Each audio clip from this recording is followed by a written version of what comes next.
Welcome to Revenge with Arya. My name is Mila Sutherland. I'm 28 years old, and exactly 3 weeks ago I accepted the kind of job offer that makes your hands shake when you open the email. $580,000. Total compensation package, base salary, performance bonus, stock options that vest over 4 years. Senior software engineer at one of the largest tech firms in the country. 7 years of 16-hour days. Skipped vacations, weekend shifts at jobs. I was overqualified for just to keep stacking my resume. All of it collapsed into one email on a Thursday afternoon in April. I cried in my car, alone, in a parking garage, not from happiness, from knowing exactly what was about to happen. My mother cooked pot roast that Sunday. She only makes pot roast when she wants something.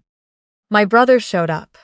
Remarkable, because he hadn't had time to visit in 4 months, despite living 11 minutes away. My father sat at the head of the table with the particular stillness he gets right before a sales pitch. I registered all of it and sat down anyway. I should have left when I smelled the pot roast. She waited until dessert, set down the pie, folded her hands, and looked at me across the table with something that was almost maternal and almost a transaction. "We've all been talking," she said, "and since things are going so well for you now, we think 65% should go into the family account. Starting next month. It's the right thing." I put down my fork with great care. 65%, I repeated. "We raised you," my father said. "The tutors, the programs, the sacrifices we made when you were young. You didn't get here on your own. That's just the truth." My brother leaned back in his chair. He hadn't held a full-time job in 4 years. Not because opportunities hadn't come, but because none of them had been quite right. And yet here he sat, with full opinions about my money. "It's not even a real sacrifice for you," he said. "You'll still have more than enough." More than enough. 65% off the top would leave me with less than I was making at my previous job. The job where I was already paying their mortgage overpayment every month. Both car insurance policies, my brother's credit card bill, so he could get stable, and the 10-day trip to Portugal my parents took last October to decompress from the stress. I looked at each of them in turn. My mother's face was patient, almost tender, the face of someone who already knows the answer.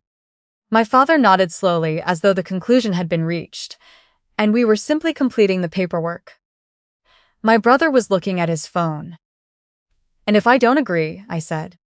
My father set down his mug with a quiet, deliberate click. "Then we don't know you anymore. That's where we are." A neighbor's dog barked somewhere outside. Once, twice, then nothing. "Let me think about it," I said. My mother reached across and patted my hand. "We knew you'd understand." I helped clear the dishes. I drove home. I sat in my apartment for a long time, looking at nothing in particular. And then I opened my laptop and looked at the calendar I'd been keeping for 3 months. Because they didn't know what I'd already done. Not in response to that dinner. I hadn't known that dinner was coming. But I'd been watching long enough to understand that any significant raise would become a renegotiation. When I was 22 and just starting out, my mother called about a broken furnace.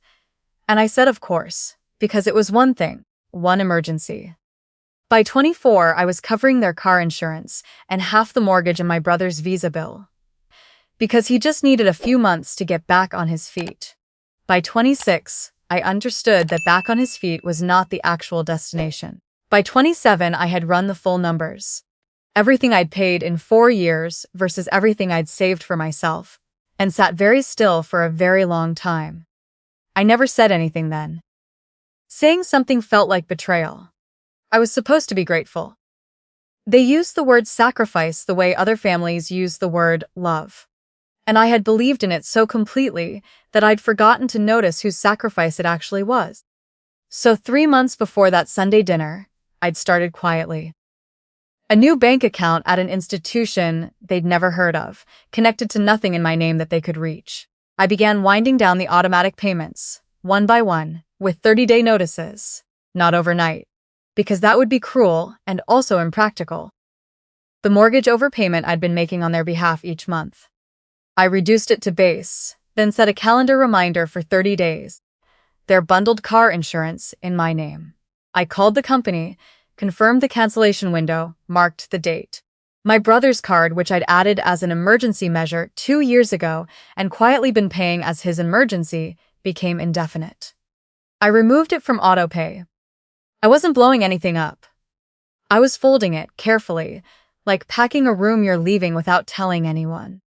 By the time that pot roast dinner happened, I had 12 days left on my old lease and a new apartment 7 miles away with a doorman who had never seen my family's faces. I gave them my answer on Wednesday. Not a phone call, a text to my mother. I've decided not to contribute to the family account. I hope you can understand. Then I turned off receipts, finished taping my boxes, and spent Thursday moving. The first call came Friday at 7:14 a.m. My mother, voice wound like a coil spring. The mortgage company sent a notice. Something about the payment being short. You need to call them today, Mila. I was sitting on my new kitchen floor eating cereal from a paper bowl because I hadn't unpacked. I let it go to voicemail. My father called at 12:08. This isn't a game. Your mother is very upset. The car insurance sent a warning letter. Call us immediately. Delete. My brother texted at 2. You're being dramatic. Just set up the transfer. Why do you always have to make everything complicated? I read that one. I put my phone face down. By the following week, the calls had shifted in quality. Less anger, more bewilderment. Like they genuinely hadn't mapped out a version of this where I stayed gone. Which I understood, because I hadn't either. Not really. Not until I was already through the door and standing on the other side of it, and realizing the silence was fine. The silence was actually the good part. What I hadn't fully mapped out was the reach. My cousin Petra was getting married in June. Beautiful venue, twinkle lights, catering minimum that could feed a zip code. My parents had inserted themselves into every planning meeting for months, enthusiastic and generous with suggestions. And I was about to learn, with my money. I found out not from them but from Petra's fiancé, who sent me a very kind and slightly formal message in early May, thanking me in advance for generously offering to cover the honeymoon package. I sat with that message for a full minute. I called Petra directly. She sounded embarrassed before I'd finished saying her name, which told me she'd already suspected something wasn't right. I explained gently that I hadn't offered anything, that there had been a significant miscommunication, and that I cared about her and her wedding, but could not cover any part of it. She thanked me for being honest. She said she was sorry. She sounded like she was holding back a great deal more than that. What happened at the rehearsal dinner? I heard about the following Monday when Petra called, her voice hovering somewhere between mortified and darkly amused. My parents arrived at the venue that Friday evening looking immaculate. My mother in a wrap dress she'd bought on my card. 2 years ago, my father in the blazer he saves for events he considers important. He gave a toast at dinner. He spoke about family, legacy, the invisible labor of people who support greatness from behind the scenes. He mentioned, as though it were established fact, that I had so generously arranged the honeymoon accommodations at a resort in St. Lucia as a gift to the couple. Petra's future in-laws, organized attentive people from outside Hartford, immediately began looking up the resort. The venue coordinator approached my mother during dessert. There had been, she said quietly, and with professional composure, an issue with the deposit on the honeymoon package. The card on file had been declined. Was there another form of payment available? My mother's face moved through several expressions in rapid succession. She mentioned a bank error. My father stood up and said something too loud about technical issues with transfers. My brother slipped out to the bathroom and didn't come back for 20 minutes. Petra's mother-in-law made deliberate eye contact with her husband across the table and said nothing, which communicated everything. Petra covered the deposit herself, quietly, without announcement. She told me she was sorry about all of it. I told her none of it was her fault, and I meant that completely. They drove home from that dinner, without speaking to each other. Petra heard this from her own mother, who had watched them leave. The week after the rehearsal dinner, the messages changed again. My mother left a voicemail that was mostly the sound of her composing herself. Long silences, a breath, a few words, another silence. My father sent an email with a subject line, "Important family matter," that said I was letting pride corrode something irreplaceable, and when I came back to my senses they would be ready. My brother texted me 11 times in one day. The messages started sharp, and then went softer, and then the last one just said, "Can you please call me?" And that was the version of him I actually mourned. The one underneath everything. The brother who used to send me dumb videos at midnight and remember my favorite flavor of birthday cake. That version had been getting smaller for years. The entitlement had been eating through it. Slowly, the way rust works, and by the time I noticed, there wasn't much left to save. I didn't respond to any of them. Not as punishment. I was finished with punishment as a structure. I just genuinely did not know what there was to say. You told me my worth was a percentage. You sat at a table with the people I love and spent money you didn't have on promises you had no right to make. There is no follow-up conversation to that. The night they came to my building, I saw them on the intercom camera, before anyone buzzed up. My mother, coat buttoned wrong, like she'd left in a hurry. My father holding his body in that rigid, controlled way. That means he's frightened but refusing to show it. My brother standing by the door, shoulders forward, looking at the sidewalk. The doorman called up. "Miss Sutherland, there are 3 people in the lobby who say they're family. Should I send them up?" "No," I said. "Please let them know I'm not available tonight." I heard my mother's voice through the intercom rising. The doorman handled it the way a good doorman handles things. Calmly, firmly, without drama. A few minutes later, the lobby camera showed an empty entryway and a revolving door settling still. I stood in my kitchen and waited to feel something dramatic. I made tea instead. I sat by the window and looked at the lights across the street and thought about the first time I understood what was happening between us. Really understood it, not as a vague discomfort, but as a structure with a name. I was 22, first salary. Barely enough to live on myself. My mother called about the furnace, and I said of course because it was one emergency and I loved them, and that was what you did. I genuinely believed it was one thing. I filed it under love and moved on. It was never one thing. It just introduced itself that way. I called my mother 10 days after the building incident. Not because I'd softened. Because I wanted to be clear and I wanted to do it in person, where there was no transcript to misread. I told her I'd meet them for coffee Saturday, a diner off Route 9 that none of us had any particular feeling about, somewhere with booths and fluorescent light and no version of history attached to it. They were already in the booth when I arrived. My mother with her hands around a coffee cup. My father sitting very straight. My brother with his jacket still on, like he was preserving the option to leave quickly. I ordered coffee. I let the silence go for a moment without rushing to fill it. "We're not asking for what we asked before," my mother said. Her voice was stripped of the performance she usually carries. Just the bones of it. Something smaller. Enough to help us stabilize while we work out the next steps. "What are the next steps?" I asked. She looked at my father. He looked at the table. There were no next steps. There had never been next steps. I was the next step. I had always been the next step from the furnace forward, and somewhere along the way, I had confused being needed with being loved, and that confusion had cost me 6 years. "I'm not going to help financially," I said. "Not now, and I don't think going forward either. I need you to hear that as a real answer so you can make actual plans, not plans that involve me." My father's jaw tightened. "After everything this family invested in you." "I know what you gave me," I said, "and I know what I gave back." I kept a record. The numbers don't actually support the debt you're describing, but that's not even the main thing. I paused.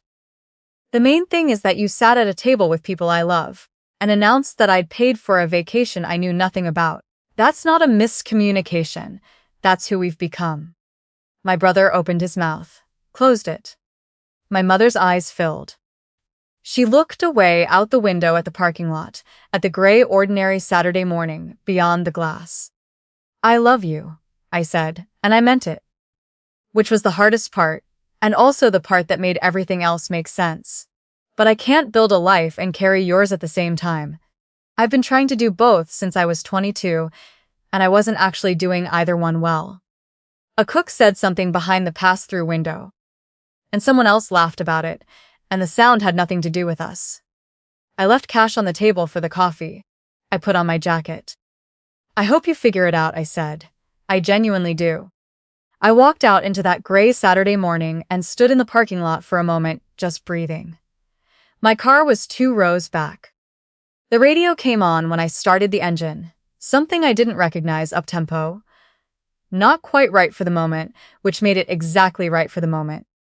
I drove to the farmer's market I'd been meaning to visit since I moved. I bought tomatoes, a good loaf of bread, a small pot of basil on impulse.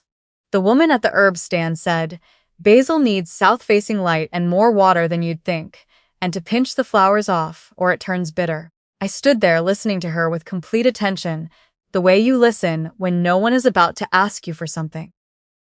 The new job started in September.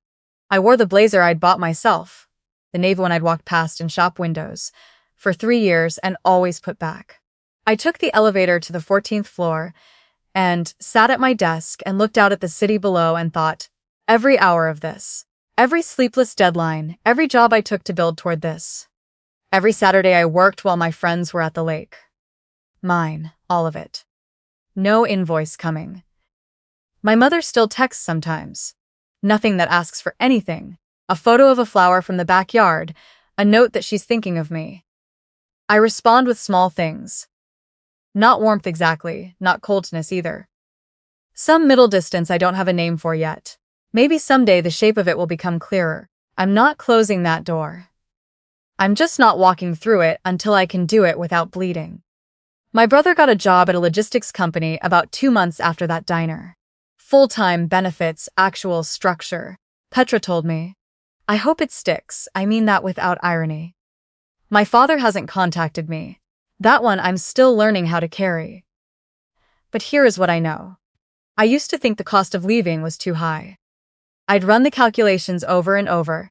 The guilt, the silence, the fear of being the one who broke something, and the number always came up too large.